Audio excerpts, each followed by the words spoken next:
I La Barbera stanno acquisendo molta autorità per via della loro spregiudicatezza e vogliono escludere il boss Michele Cavataio ed i suoi associati dalla commissione per il divieto di congiungere in una sola persona il ruolo di capo cosca di appartenenza e quello di capomandamento.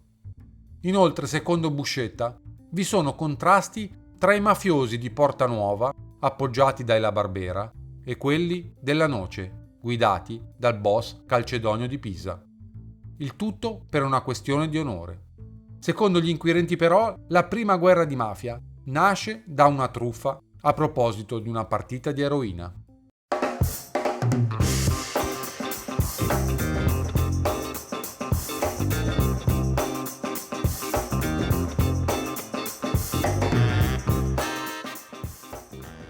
Nel febbraio 1962 i fratelli La Barbera e il Greco erano tutti membri di un consorzio che finanziava una spedizione di eroina dall'Egitto.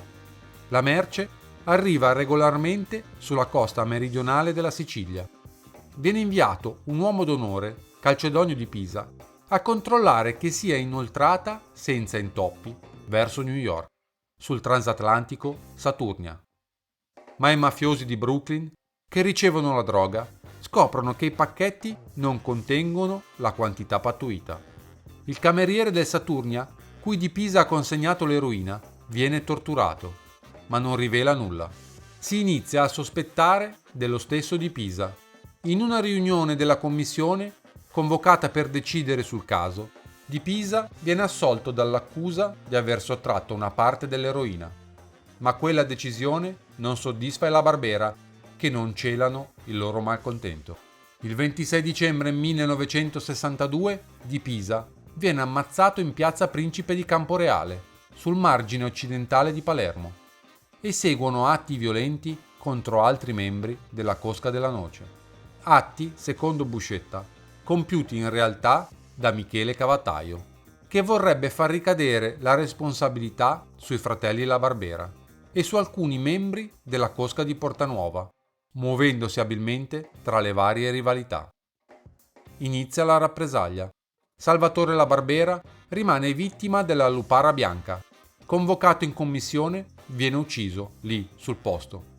Viene ritrovata poi solo la sua Giulietta bruciata. Sparisce anche il fratello Angelo, che ricompare a Roma per tenere una conferenza stampa, un modo per far sapere agli amici che era ancora vivo e contemporaneamente per fare di se stesso un bersaglio troppo pubblico perché i nemici possano eliminarlo facilmente. Questo è il resoconto di quella giornata.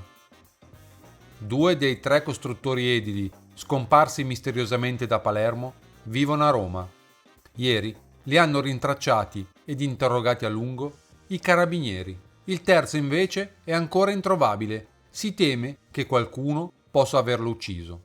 La sua Giulietta è stata trovata carbonizzata e da allora l'uomo non ha mai dato più notizie di sé. Non sappiamo nulla, hanno ripetuto i 2. Non siamo mai fuggiti. Gli investigatori li hanno rilasciati dopo averli invitati a collaborare alle indagini e a tenersi a disposizione per altri colloqui. I 3 abitavano tutti nello stesso palazzo, in via Veneto 28, a Palermo. Sono i fratelli Angelo e Salvatore La Barbera e il loro cognato Rosario Mancino, scomparsi tra il 17 e il 21 gennaio scorso. Dopo 6 giorni di ricerche, i carabinieri di Agrigento hanno trovato l'auto di Salvatore La Barbera abbandonata incenerita nelle campagne di Santo Stefano Quisquina. Da allora altri uomini sono stati mobilitati e le indagini sono continuate con un ritmo più febbrile. Dov'è finito Salvatore La Barbera? Perché è scomparso tanto misteriosamente? Gli interrogativi sono ancora senza risposta. Angelo La Barbera ha detto di non sapere nulla della sorte del fratello. Da circa un anno mi sono trasferito qui a Roma. Tutte le sere telefono alla famiglia, che è rimasta a Palermo, per avere notizie e darne di me. Ho appreso così, telefonicamente, nei giorni scorsi, che il mio fratello non era tornato a casa, per cui, preoccupato del fatto, l'indomani mi recai a Palermo e dai miei congiunti ho saputo le stesse notizie che sono state da loro comunicate ai giornali, cioè che mio fratello si accingeva a partire per un viaggio, mentre da allora è scomparso. Dopo la morte del fratello, Angelo La Barbera vuole continuare la guerra. Il 13 febbraio, un'altra Giulietta, questa volta imbottita di esplosivo, distrugge la casa di villeggiatura di Cicchiteddu Greco, a Ciaculli. Sebbene sia rimasto incolume e quello fosse solo un messaggio, la risposta di Cicchiteddu è altrettanto spettacolare. Alle 10:25 del 19 aprile, una Fiat 600 color crema si ferma davanti alla pescheria Impero, in via Empedocle Restivo. A quell'ora la strada è affollata. Due killer si levano in piedi sui sedili di una 500 e mitragliano la bottega. Restano uccisi due uomini, tra cui il pescivendolo, ritenuto un killer di La Barbera. Ci sono anche due feriti, uno dei quali è un passante. Chiunque sia nel negozio a quell'ora, probabilmente c'è anche Angelo La Barbera, chiaramente si aspetta guai, perché da dentro rispondono al fuoco con una rivoltella e una doppietta. La vittima successiva è un alleato dei Greco, il boss di Cinisi Cesare Manzella, che viene ucciso vicino al cancello di ferro della sua piantagione di limoni, ucciso da una bomba collocata in una Giulietta. Ancora una Giulietta. Forse l'ultimo tentativo di Angelo La Barbera di dimostrare la propria capacità di risposta. 25 maggio 1963. Le prime 7 detonazioni vengono udite all'1:10. Il proprietario del bar di Viale Regina Giovanna, che si è affacciato sulla soglia del negozio, ha scorto sulla carreggiata opposta un uomo piegato in due, che invoca aiuto cercando di fermare le automobili di passaggio. Contemporaneamente due macchine si allontanano, in fortissima velocità, verso piazza 8 novembre. Alla stessa scena assistono vari inquilini dei vicini stabili. Il ferito, dopo aver tentato invano di fermare qualche altra vettura, raggiunge il marciapiede. Si appoggia un attimo a una vettura bianca in sosta e infine crolla alla base di un lampione. Il ferito è Angelo La Barbera. A correre in suo soccorso il vigile notturno Giuseppe Nino ed un automobilista che lo accompagnano così all'ospedale Fattebene Fratelli. Colpito da 6 proiettili, all'occhio sinistro, al collo, al petto, all'inguine, alla schiena e a una gamba. Ha per la verità un altro proiettile nel capo, che però doveva trovarsi conficcato da diverso tempo. La Barbera, al momento dell'agguato, stava partendo a bordo della sua macchina, una Opel Capitano che aveva i fari accesi e si trovava a lato del marciapiede.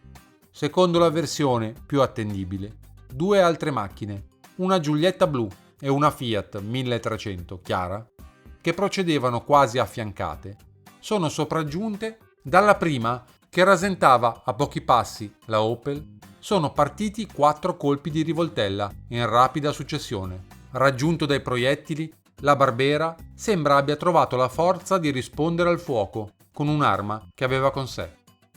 E la sparatoria è continuata mentre le auto degli aggressori procedevano lentamente. Qualcuno forse è sceso dalla Giulietta per mirare meglio, ma tutti quanti sono ripartiti subito dopo di gran furia.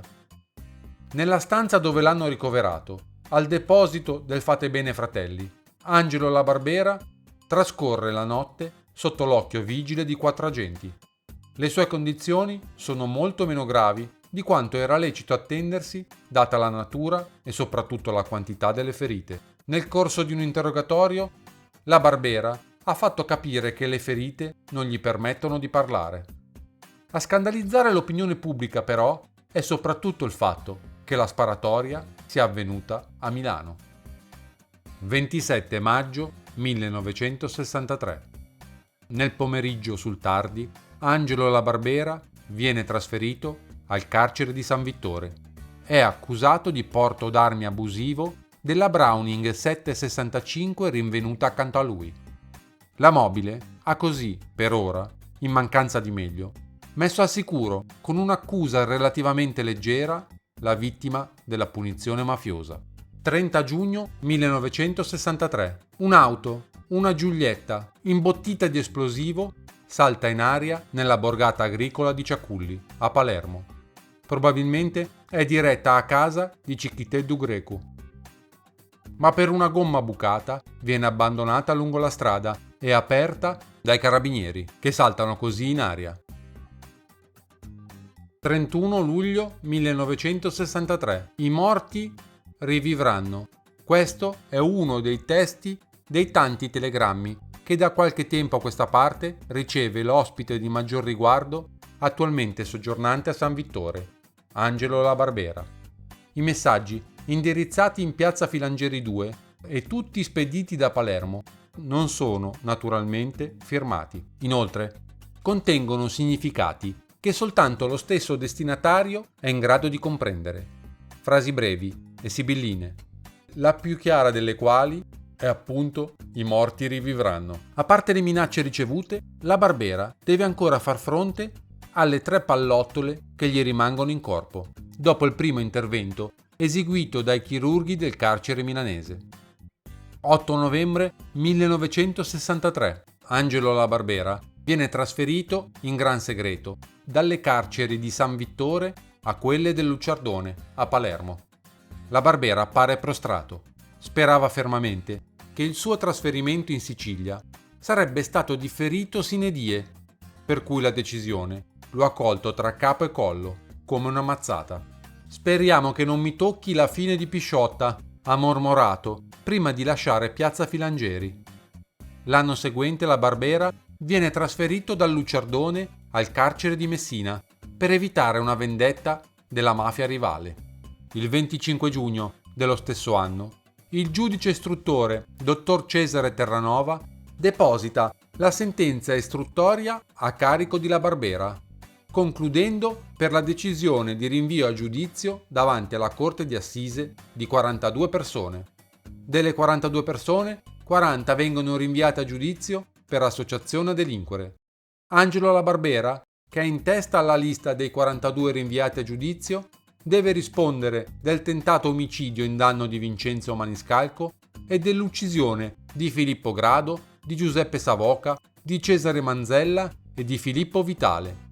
Viene invece prosciolto con formula piena dall'imputazione di omicidio in danno di Giulio Pisciotta e Natale Carollo. Angelo La Barbera viene prosciolto per aver agito in stato di legittima difesa dall'imputazione di tentato omicidio contro ignoti per la sparatoria di Viale Regina Giovanna a Milano, mentre è in carcere La Barbera colleziona altre accuse di assassinio. Nel 1966 viene catturato uno degli attentatori di Viale Regina Giovanna. Si chiama Salvatore Catalano, aggregato alla cosca di Pietro Torretta, il capomafia che cerca di raccogliere l'eredità di Angelo La Barbera, di cui prima era un alleato.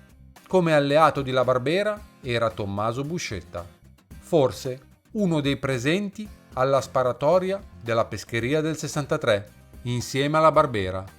Poi, cambiato cavallo, Buscetta sarebbe passato ad essere uno dei killer di Viale Regina Giovanna, ma di questo non vi è mai stata prova. La Barbera rimarrà in carcere fino al 1975, poi l'esecuzione, in una cella di Perugia. Se era riuscito a scampare ai 6 proiettili più uno, non ebbe modo di sfuggire alle 8 coltellate.